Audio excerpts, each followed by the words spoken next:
નમસ્કાર, ગુજરાત લાઈવ સમાચાર સાથે હું છું જિજ્ઞાસા।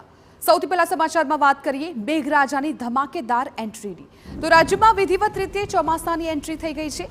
આગમન સાથે જ મેઘો મન મૂકીને વરસ્યો। રાજ્યના કુલ 153 તાલુકામાં વરસાદ ખાબક્યો। ભાવનગરમાં આભ ફાટ્યું। અહીં જેસર, પાલીતાણા, મહુવામાં મુશળધાર વરસાદ વરસ્યો। સૌથી વધુ જેસરમાં 10.12 ઇંચ વરસાદ ખાબક્યો, જ્યારે પાલીતાણામાં 9.72 ઇંચ વરસાદ, સિહોરમાં 9.61 ઇંચ, મહુવામાં 8.54 ઇંચ વરસાદ। આ તરફ અમરેલીના સાવરકુંડલામાં 8.27 અને રાજુલામાં 7.20 ઇંચ વરસાદ પડ્યો। અમરેલી શહેરમાં 5.24, ગારિયાધારમાં 4.8 ઇંચ વરસાદ નોંધાયો છે, જ્યારે ઉમરપાડામાં 4.76, લીલિયામાં 4.72, તળાજામાં 4.37 ઇંચ વરસાદ, તો ખાંભામાં 3.86 ઇંચ અને જૂનાગઢમાં 3.15 ઇંચ વરસાદ નોંધાયો છે।